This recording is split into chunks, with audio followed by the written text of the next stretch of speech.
the first year MBBS students, when they go to medical school, one of the toughest course they have is anatomy. Just to remember the parts of the body itself is so difficult. Remember all the parts of the body. Right? And in fact, I don't know if any one of you have been to this Iyengar yoga class, because when I used to live in the US, I tried one of these Iyengar yoga class. And they tell you, oh, you know, the certain parts of the body that they ask you to move this way and move that way. And I said, like, what part is it? I don't even know what you're talking about, let alone to move it, but I don't even know what you're referring to. Right? So therefore, it's a complex mechanism, right? So therefore, now, there are two things that you have to remember. It's a complex mechanism, but it is 5 elements, it is not I. But the second most important thing is, and you know, the minute you make that mistake and you think that the body is I, you take on what? All the limitations of the body as limitations of on yourself, and then you're stuck. Okay? So the very thing which is a gift becomes what? A source of all kinds of complexes. Right? So this is mean, as I told you, so much of our self-esteem is dependent upon our what? Physical features. How you look, how tall you are, what's the color of your skin, you know, all, I mean, and not only that, but you know, your certain feelings that you have of inadequacy, okay, of lack, of feeling, you know, a certain amount of inferiority complex, jealousy. It's all based on what? So much of it is based on your identification with the physical body. And not only that, what? This ultimate fear of mortality. So that means it's not a small mistake. Please understand, when you correct this mistake, it's not just, yeah, I'm not the body. It becomes all mechanical. If you really understood and assimilated, you can't have, on one hand, you can say, oh, Vedanta says that I'm not the body, right? And you said, I have understood. And at the same time, what? Have jealousy towards somebody else who has, according to you, what? Better figure or whatever. Better figure.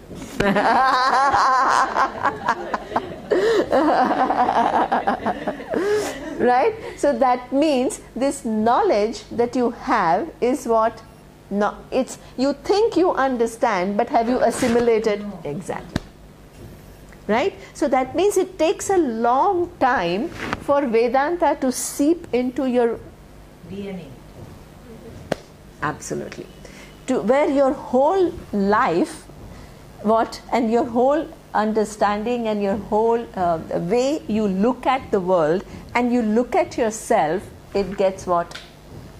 Gets totally what? It's assimilated knowledge. So this is why people ask, oh, you've studied Vedanta but you haven't changed.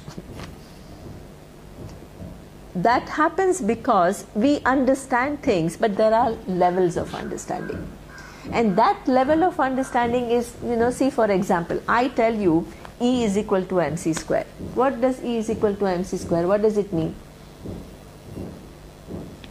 Energy is equal to mass, right? So therefore, this is what Einstein's equation, right? That every form is nothing but energy, and they are interchangeable. Mass is equal to energy. Now, when I talk about it, and when a physicist who has studied 20 years of physics talks about it, it seems as though we are saying the same thing. But what is the depth of that physicist understanding and what is the depth of my understanding? You can't compare. You can't compare, right? Because if somebody asks me just one equation, I will be lost. But the person, you question 20,000 things and he'll be able, if the person has understood it accurately, what will happen? The person, what, will be able to examine all the different contentions that you have. He'll be able to answer, and he operates from a certain clarity. Same thing. People say, oh, Vedanta, I've understood. It's I'm not the body, I'm not the body. And when you say, it's like a parrot repeating, I'm not the body, whereas all the other complexes remain intact. So that means there is not enough integration and clarity of thought. That means one part of the brain understands, the other part of the brain is what? Vague. Is just kind of continuing from the past, orientations and behaviors. It's not all. The implications of what I have studied is not well integrated into my being.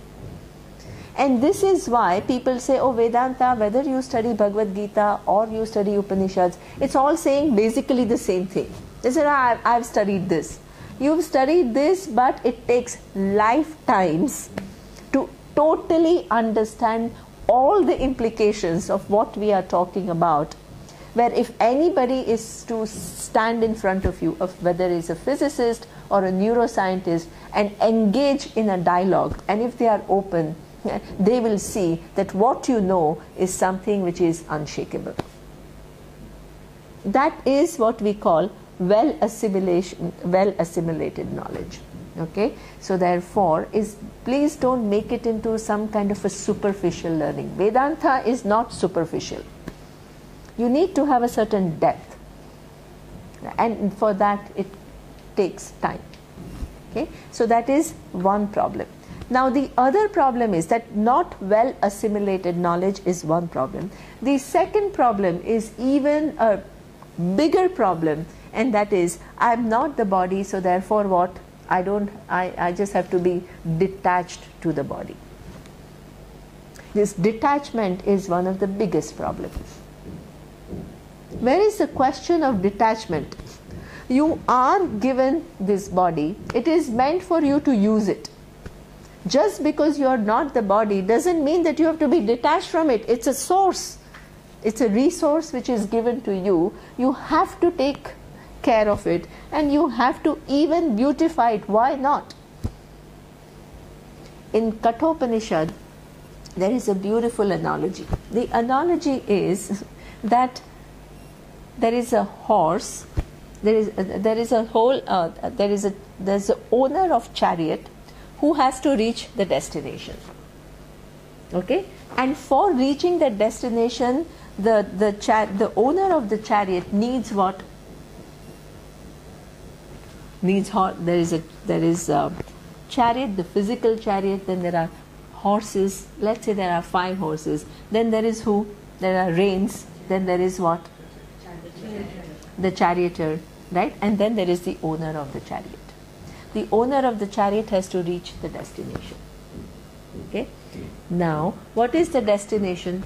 So that means this whole scenario is equated to human beings coming on this earth. You land up one day on this earth and you're given a chariot. What is the chariot? Your physical body. Right? And what are these 5 horses? Your 5 sense organs. Your 5 senses are your horses. Right? What is the rein? Your mind. Your mind is the rein because the senses, all the 5 senses through the reins get centralized into what? One space. So everything that your sense organs report, it gets centralized and it is reported where? In your mind. This is where all the processing happens. Right? And from this is where all the decisions are taken. So what is that decision? The charioteer, using the reins, does what? Guides to reach the final destination. So what is the charioteer? In this case, your buddhi, your intellect. Okay? And based on that, what? The chariot owner reaches the final destination. Now, imagine that means that the body is given is a resource. What is the end that a human being has to reach? According to Vedanta, what is the end? Moksha is the end. Human life is meant for moksha. What is moksha? Moksha is freedom. Freedom from what? Freedom from all that you don't want. What do you don't want? Limitation, mortality. You don't want what? That feeling of smallness, feeling of lack, freedom from sadness, freedom from jealousy. All these, freedom is something from everything that you don't want. Okay, so that is the human goal. Human being, this is what that pursuit of moksha is the end, according to Vedanta Shastra and Bhagavad Gita. Okay, for that freedom, you are given what? That is the destination. You are given the chariot. The body is something which is needed. Without body, there is no inquiry. Without body, there is no what? You can't do anything. So body is something which is an instrument, just because the chariot, now imagine, the chariot owner starts thinking, I am the chariot. What is the problem? Wrong identification. Completely wrong identification, right? The chariot owner is basically different from the chariot. If the chariot owner starts thinking, I am as good as the chariot, what will happen? Whole life will go in what? Making the chariot beautiful. And what is really the purpose of chariot? To just make it beautiful or take you to the destination? To reach a destination. To reach a destination. So therefore, the whole use is what? It's all, and whole life is just in decoration. This is what we do. This body, which is an instrument, we take it as I, and whole life becomes what? Beautification. Beautification.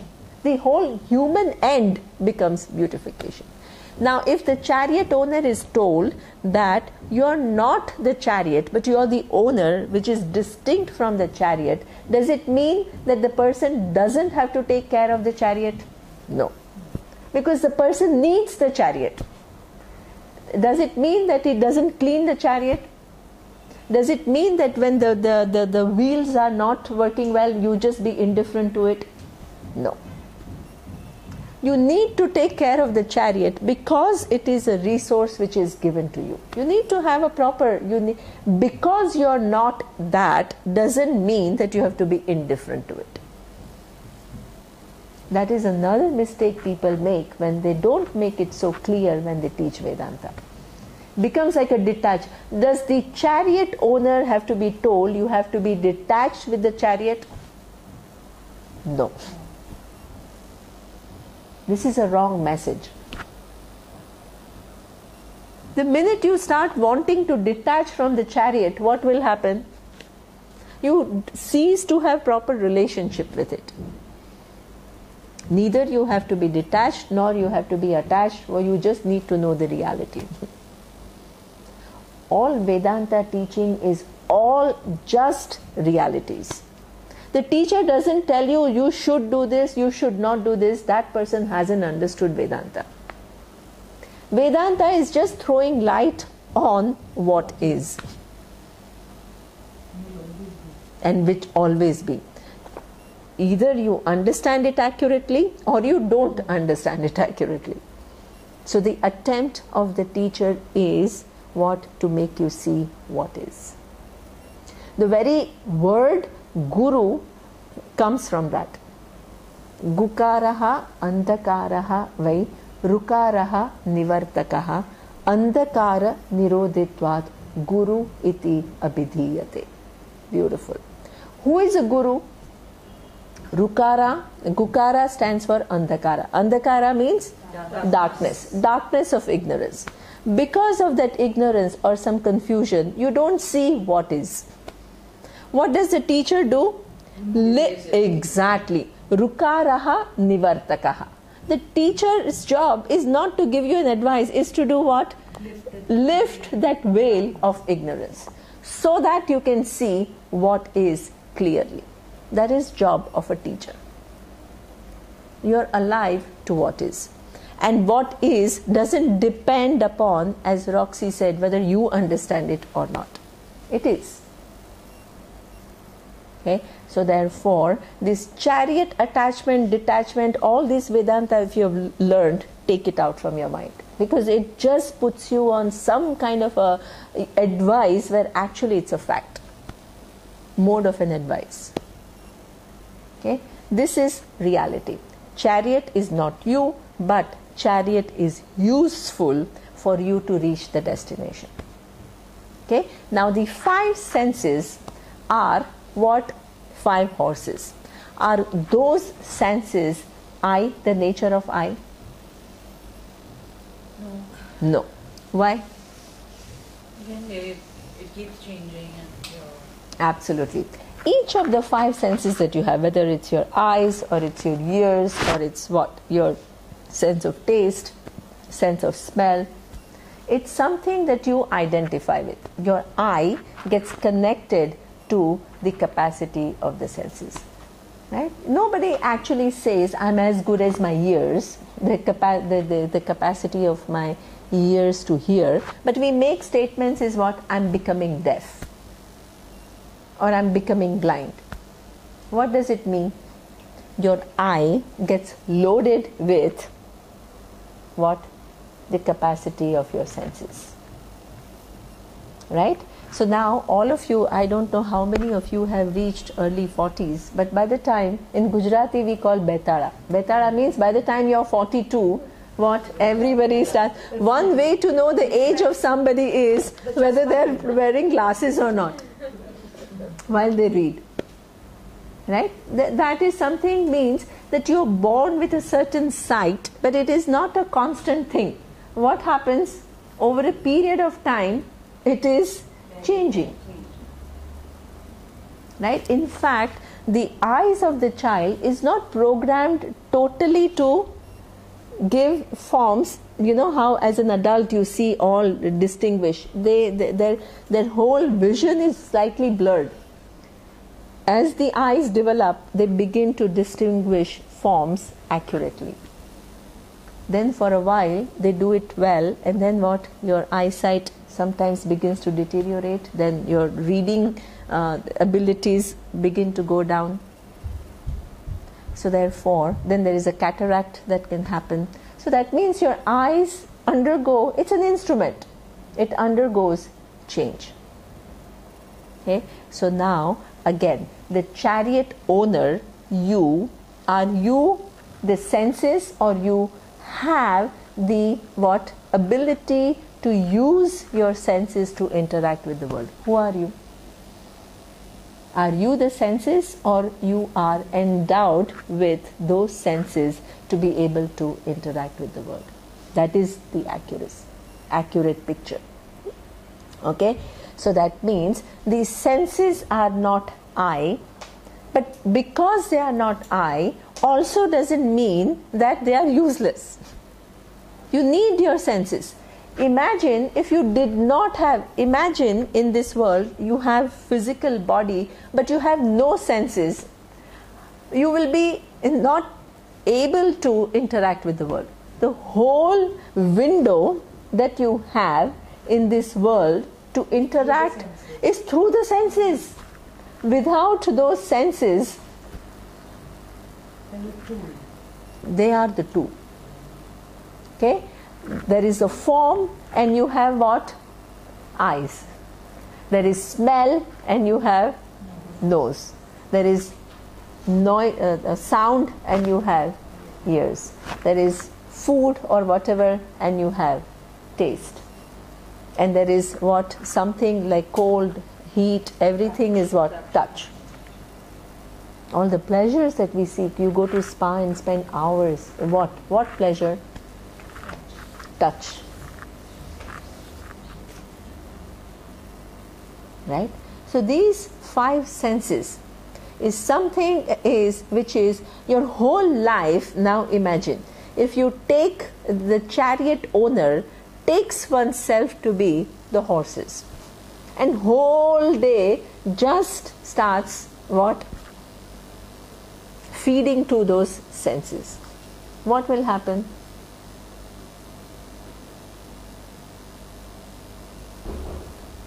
what will happen? Because the senses means you have to see forms. How many different forms you can expose yourself to? Infinite. There is no end. You get tired of one form, then what? Another type of form. So switch to another, switch to another, switch to another. How many? Infinite possibilities. You'll be busy for rest of your life. And that's only one form, which is what? One sense organ, which is your eyes. Your ears. Music. You can spend your whole lifetime listening to music. And you can get more and, and it is not that it's a waste of time. You can get more and more and more refined in your taste. Right? First you start liking all these like beats, and then you begin to study ragas, differentiate. Then within ragas, how they are rendered in South India, how they are rendered in Hindustani, Karnataka. Then each one, how each artist renders it differently. I mean, it's no end. It's sophisticated. Please don't think that it is all just useless. But it is all just feeding senses and total identification with the senses. Okay? So that means something which is useful. Can you now say the senses are not you, so therefore you should not pay attention to those sense organs? No. Neither we are telling you not to be attached, nor we are telling you to be what? Detached. The reality is, it's a reality confusion. Senses, which is so essential for you to interact with the world, is taken to be I, is a problem. The minute you recognize that it is something which is necessary, it's an extremely important instrument without which my interaction with the world is impossible, I need to look after it, but it is not I, then what? I have a proper relationship with it. Okay? Anything that happens there, you need to fix it. Okay? Now, the third major identification last time we saw is with the mind. Okay? So that is like what? The charioteer. Now there is a confusion between the charioteer and what? The chariot owner. Okay? Now, what is the mind? We saw, if you ask what is the mind, it is actually nothing but thoughts. Okay? Now, every thought that you have had, how long does it last? It's seconds. Right? Now, what is your relationship with the thought? If you were the thought, before the thought came, you will not exist. And once the thought comes, you are there. When the thought goes, if you are as good as the thought, what will happen? You will also disappear. Right? So that means that there is a basic mistake that we make between what? The thoughts and what? I, which is the observer of the thoughts. Thoughts come and go. There was a study in one of, all these people do a lot of studies, and they said in one day, imagine how many different thoughts you have. How many different thoughts you have in a day? Anybody can guess? Any amount can be On an average. 16,000. 60,000 thoughts on an average. Human mind has 60,000 different thoughts in a day. If you were as good as the thought, when one thought comes, you will come into life and then existence, and when the thought goes, you will cease to exist. Then when the next thought comes, again you will come into existence, and then you will cease to exist. Is that how it is? No. What is the relationship between the thought and I? when the thought comes, am I present before the thought comes or not? Yes. I am there, and because I am there, I am able to recognize the coming of that thought. I am thinking of a tree. The tree thought was not there 1 minute ago. Now the tree thought has come. I am very much there. Who knew what? The absence of tree thought prior to that thought occurred. When that thought came, am I there or not? Am I there? Yes. Who's observing the presence of that thought? When that thought goes, am I there or not? Yes. I'm very much there. I'm there, and I understand now the tree thought has gone, and now I'm thinking of a cow thought. Okay, so that means you are that invariable presence who comes to know what all these different thoughts passing by. Now, what is the nature of mistake that we make? We identify ourselves with what in our mind we are as good as our thoughts. So that means if the thought is that of happiness, what happens? I say, I am happy. If thought is that of sadness, what do I say? I am sad. If the thought is that of jealousy, I say what? I am jealous. So that means my I is loaded with what? All different thoughts that I think about, and I suffer from what? The limitations of that thought life, which is what? I'm actually an observer, and the observer is always independent of the thoughts. So what Vedanta is pointing out is you are that chit. Chit is awareness, because of which you come to know your different what? Thoughts, and that chit is independent of any thoughts. Okay? Now, the thoughts are not just random. Thoughts are so well organized that, in fact, this whole personal identity that we have, okay, they are not just random thoughts and then, whatever. The thoughts themselves are, as Roxy was saying last time, that we have our self-opinion is based on the quality of thoughts that we have, but the thoughts that we have also are multifaceted. Okay, so one particular type of thought is what we call manas. Manas is a thought with reference to the emotions. Okay, so that means emotion is, you see, as I gave you the example last time, that let's say you're jogging on Marine Drive and you see these kids who are, living under that bridge, flyover, right? And you see that the parents are sleeping and the kids are running around. Now this is something which what your eyes, the forms, is something, the frame is reported to your brain, and your brain feels what? You feel like crying.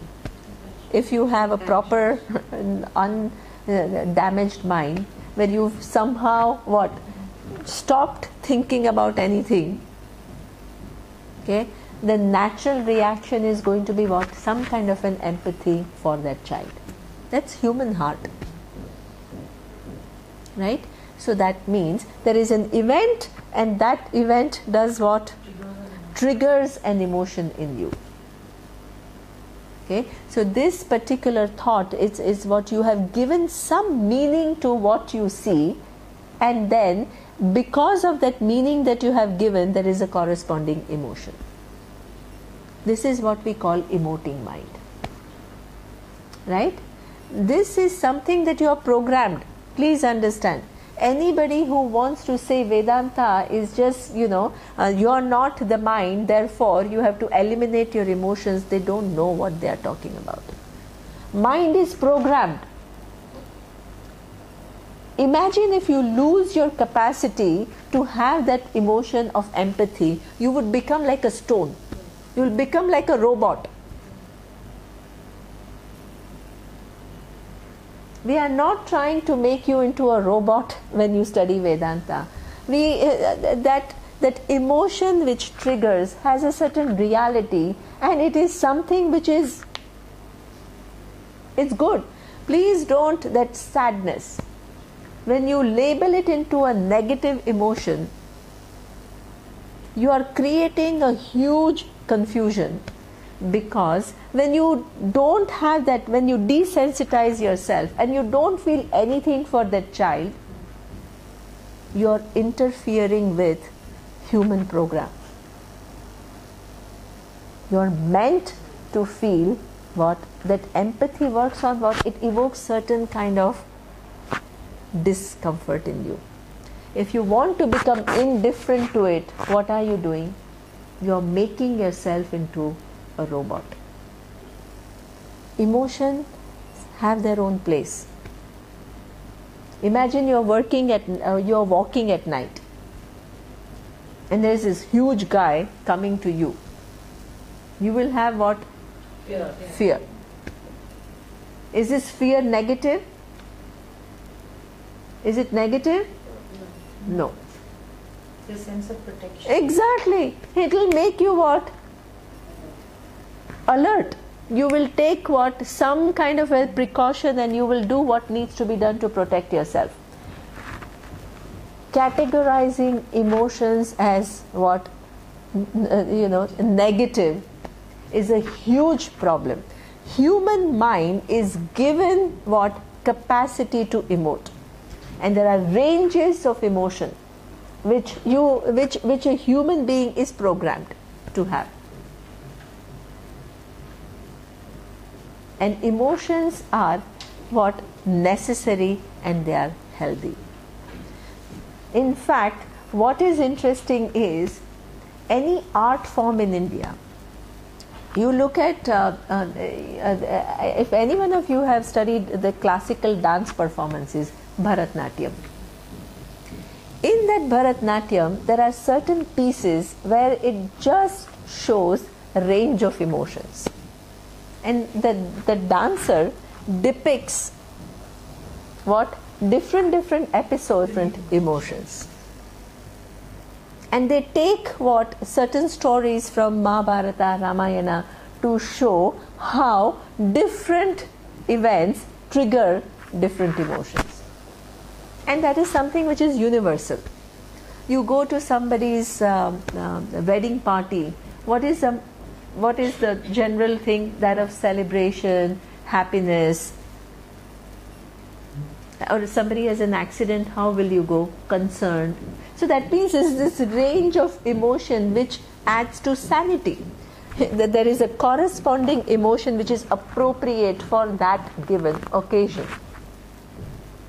So emotions themselves are not a problem. Don't make them into a problem. The problem is the very your relationship with the emotion. How much weightage you give? Not even weightage. What is your relationship with the emotion? The emotion is nothing but a thought, and who are you? You are the observer. What has happened is the emotion that you are observing, you have attributed the emotion as the nature of I. That is the problem. So that means there is a cognitive confusion that we all have. Emotion is something which is what? In form of a thought, and that thought is a passing thought. That's why every thought that you have, every emotion up to now, how many emotions you have felt? Thousands and thousands and thousands of those emotions. Do any of these emotions right now stick to you? No. What does it mean? You are the observer of emotions, but unfortunately you have taken yourself to be what? You define yourself as the emotion itself. That is the nature of the problem. Emotions are not a problem. The confusion is the problem.